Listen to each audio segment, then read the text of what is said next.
It's taken years and years and years for me to finally figure out the perfect balance of work and fun. It was very difficult to do, and it took me completely saying no to all the different hardware vendors when they wanted to send me new product. A lot of times they would send me monitors and stuff like that, and I'd be like, oh cool, a new monitor. I can, make a video about it, then after I'm done, I'll use it as my main monitor. And I did that for a while. But the problem with that is I always had an assortment of monitors based upon the fact that they were given to me and they were free, and that's not the best way to choose the stuff that goes on your desk. So since I moved, I sold a lot of that stuff, and I think I've put together like a perfect setup for me and maybe for you as well, if you're someone who likes gaming but also needs to be able to browse the web and take advantage of like productivity, desktop real estate, and all that kind of stuff. Now, I want to say that I do have a bit of a fever. I overexerted myself during the move, and so my knee's been swollen, and at this point it's giving me a fever. So I'm a little bit loopy and I'm forgetting some things. I shot this stuff earlier, the tour video earlier. If there's something on the shelf that you want to know more about, feel free to ask me in the comments and I will comment about whatever thing I passed over and didn't really mention. Before we get started, let's activate your copy of Windows 10. Get rid of that stupid Activate Me thing, and then we'll come back and go on a little bit of a tour. Maybe you'll learn something. Maybe you can learn me something in the comments. Look at that ugly Activate Windows thing. Is this what your Windows 10 looks like? When you try to go and change your color scheme or your background, does it say, oh sorry, you gotta activate, we need this dark theme? You can go buy a retail CD key if you want to. It's gonna cost you over $100 typically, maybe a lot, maybe $150. And if you're buying Office, it's gonna be a lot more than that. Or you can do like I do and grab an OEM CD key. It's the exact same product when you buy an OEM key. It's just, this is the price that the big corporations and stuff pay when they buy them and put them on laptops or whatever, when they buy them for their offices. So everyone should get the same price, and that's why I always buy OEM keys. And I do it on whokeys.com. We have Windows 11, and you can also get Office. Pick the version you want. I'm going to get Windows 10 Pro. By using coupon code TS25, you can get 25% off these prices here. So go ahead and put TS25 in here as your coupon code, hit apply, and then you can see we can get Windows 10 Pro for $14.85. Once you're finished, if you want to access your key, you click on your name on the top right, click on User Center, and you'll see My Purchase Orders. Right here, you'll be able to view the keys that you've purchased just by clicking on View Keys and Codes. Then you will see your code right here. Just go ahead and copy this code, press Start, type Activate, and you'll see activation settings come up. Click on that, then click change product key. Right there you can paste in your code and hit next, and then you will be activated. It's very simple. And while you're on WhoKeys, be sure to check out some of their new stuff like their wireless mice and mechanical keyboards. All right, now to the regularly scheduled video. I used to have so many computer, but now I have few computer. If you didn't watch the last video, this is where I'll be streaming and shooting my videos and doing all of my work and also exercising and stuff like that over there in the corner. But this is where I'm going to be living. You get to see this once, and then I'm not going to make any more videos out here. Maybe I will, I don't know. But I like to lie on the internet, that's what it's there for. So this is one area, and then I've got another area over here, but I like to keep everything close together because that makes total sense. Why would I need 19 different rooms when I can all have this in one? Before, in my last place, I had this stuff spread out across a vast expanse of nonsensical space. But living in the city makes you downsize. So I'm going to show you how I've downsized. And even if you live in, God forbid, suburbia, maybe this will give you some ideas and ways you can more efficiently lay out your space and eliminate some of the gear. So first off, we'll start right here. This is a 55-inch Sony television that's like 100 years old. I think it's like 10 years old, I don't know. But the point with this TV is that it is not a smart TV, and it has component inputs, which I love, because component inputs, I've got a component switcher right there, you see that? And down here, we've got a Wii, and we've got a PS2, and then there's the Senpai just chilling right there. So I can play any one of those, even though the Senpai is HDMI. It goes to my HDMI too. But the Wii is actually a really nice emulation console, and I like the fact that it also plays GameCube games, so you can play all that there. And then I have a Dell Optiplex 3020 right here that I've upgraded with a 4770 CPU. I don't like to watch shows and stuff unless I'm doing something like working out or eating. I don't know, for some reason my brain I have a hard time just sitting and watching things. I don't know why. So I can just sit here, open up Jellyfin and watch some shows.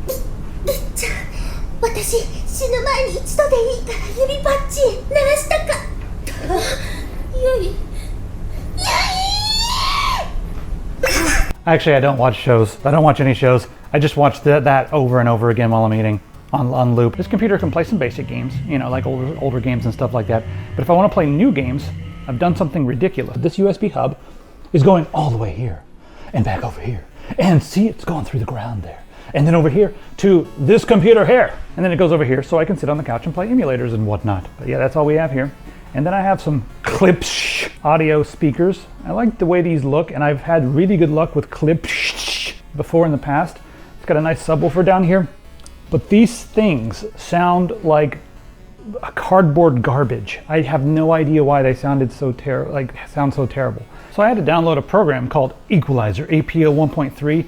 This kind of like jumps in between your audio drivers and your speakers and equalizes the sound. And after doing that and boosting up some of the frequencies and reducing some of the other, they sound quite good. But out of the box, I do not recommend them. Right down here on the shelf, just beneath the television, that is an Htc Vive right there. It's plugged in right here. You'll see this in just a second. But I can unplug this and plug it in to the Htc Vive and then be able to play the VR games in this space right here, you know, to move these tables that I use for food and for controlling the TV. All right, and then we've got a little switch dock right here. These things are great. Like the switch dock is cool, but this one that I got online, it works great. I don't even know what this is. I don't know what that thing is. All right, some game boxes. I'm not gonna go through all of these like I did in the other video. You can see them here. You know, I've played most of these games, let's be honest. I have not played Apache Strike. I don't know where I got that, but it fit right in there. I literally have no idea where I picked that up, but I just pulled it out of a box and was like, yeah, let's put it on the shelf. Why not? So actually, I think that's the only one I haven't played. And then there's the crown jewel. God, it's really reflective today. Skeletor. It's too bright in here right now. It's almost too bright to work during the day. We'll talk about that later. All right, let's talk about this CRT I've showed off a couple of times. It's the VX1120. This is a Diamondtron by Mitsubishi. This is branded as a Gateway though. You know, Gateway never really made their own monitor. They just rebranded stuff. But this is probably the best Gateway monitor ever made. One of the best Mitsubishi Diamondtrons. And also a lot of the NEC monitors were basically the same as this. So this is a high quality DisplayPort splitter, and it sends one DisplayPort out, one HDMI out, and one VGA out. It supports this monitor at 1920 by 1440, but I usually prefer to run it at a lower resolution because every resolution is native on a CRT. Now let's show you how I've set this area up, because I couldn't fit a mouse and keyboard right there. So I got this. Oh! Yes, every time I open it, it makes that euphonious sound. It's a Vivo desk clamp drawer type thing. I guess it's not technically a drawer, it's a sliding keyboard tray.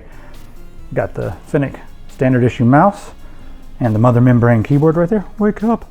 And this is all plugged up to the main computer. So whenever I want to game on the CRT, like I like to play the newer retro stylized games right here, and also a lot of the old retro games right here. And I can play it using my RTX 3080 Ti at super high speeds. But I don't need a lot of the high speeds for the games that I'm playing here, but it's nice to be able to run everything off of one computer and not need 900 computers. Honestly, it would be nice to have a second computer just for this, but that's almost excessive and I like to, you know, cut down on stuff. Oh, check this out. The Ministry of... You stop it! I put that back. Yes, wonderful. Old times, remember that? These Boston Acoustics, I think these are the Micro 80s, I forget what they're actually called, but they're set up over here, and then hiding back here, that is a Woozy Audio, and this is a custom little amp solution, and it's really weird because you can hook up a 5 volt all the way up to like a 27 volt or something like that. I think I've got like a 15 or a 19 volt plugged up to that. So when that's plugged in, I can get the audio coming out of here.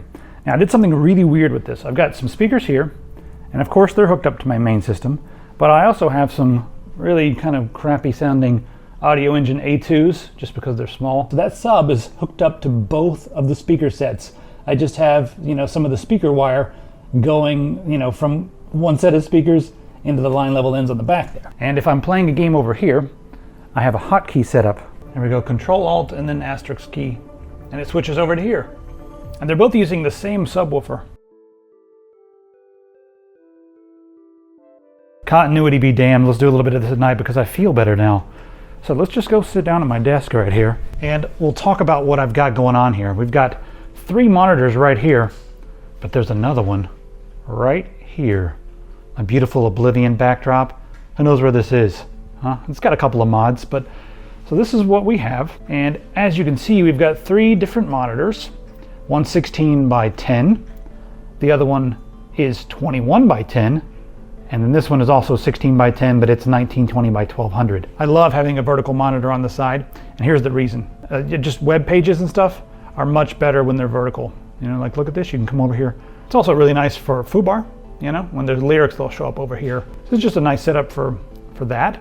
You know, it's like an extra side monitor. And whenever I'm doing editing and stuff like that, I put my thumbnails over here on this side. So this side monitor is a Lenovo ThinkVision. I forget the model number, but I'll put it in the description. It's really interesting because it's 1920 by 1200, just gives me a little bit more width. Not that I really care that much for the side monitor, but this one is what I sold a lot of my other stuff for. This is the AW3821DW. That's an Alienware.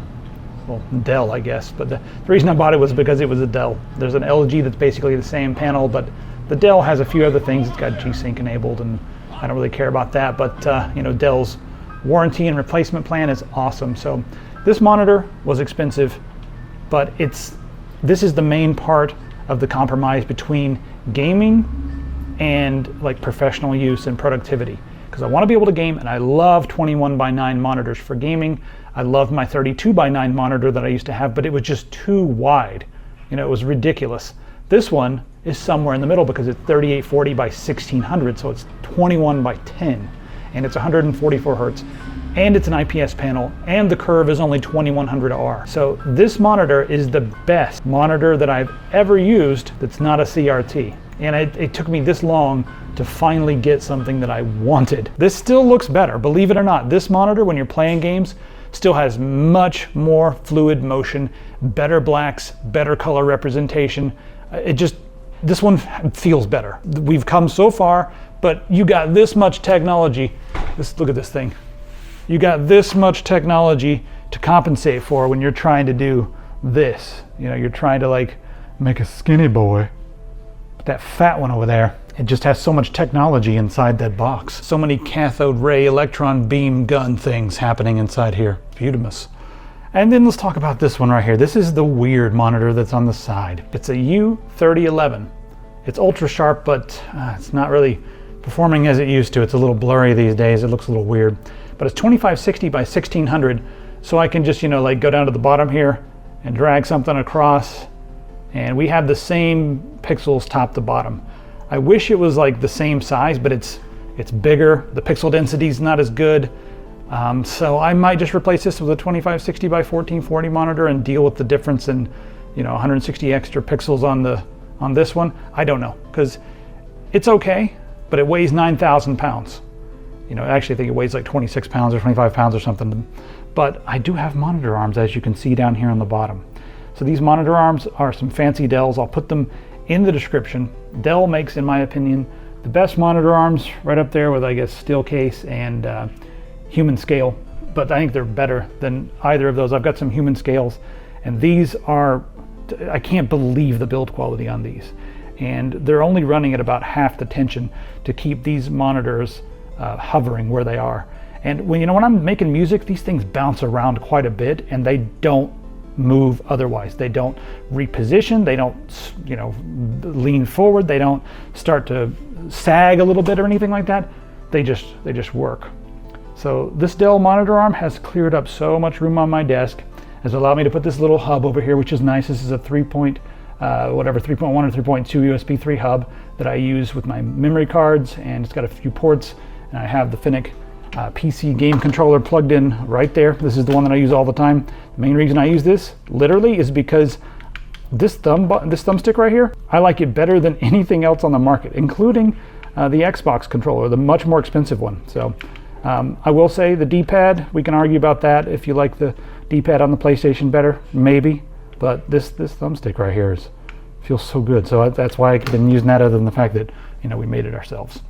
And right up here, that is my SSL 2 Plus audio interface, but that's for a different video. This is what I use when I'm playing my keyboard and stuff. And I've got this little mouse tension arm thing that I found from Rocket, I guess. This is very important. This stuff right here is very important. See this? This is very important. This is Steve. All right, I keep my memory cards in here. I'm not gonna go through all the little random stuff on my desk. Hey, look, there's my camera, whatever. And then my mouse and keyboard. So I have the Finnick mother membrane right here, And I've got another one right here, y'all. Look at that. Sorry about the cutting back and forth between like the bright lit sunlight day and now, but I had a fever earlier that was much worse and I felt terrible and I had to stop a few times, and so yeah, you're getting this weird disjointed thing. But anyway, that's my setup. Let me know what you think. And while we're here, let me just show you one more thing that's really cool over here. This, just, if you like the artwork from the old Final Fantasy stuff, just Google this name right here. You'll be very happy you did. But yeah, this is an awesome book. So what I'm going to do now that I'm in the new place, I want to try to move through a lot of this product before I move, trying to move out of the country. So what we're going to do is each week, each time I make a video, there's going to be another product with a deep discount. So this week, these controllers, which I use all the time, I've got it all wound up. These will be 50% off with the coupon code Take Control. So take control over at epicpants.com and get 50% off these until next week. And if you grab something else with it, I've got some other random stuff that I just need to it's like random, oh yeah, I need to put this aside. This is secrets. But yeah, there's some random stuff here. You want a light bulb? I'm gonna give this to somebody. So yeah, but yeah, I've got some random stuff here I'm gonna throw in. Stuff that I just don't have a lot of room for. I'll be throwing a few of those things in if it doesn't make the shipping go up. So we'll see you on epicpants.com and I'll see you in the comments.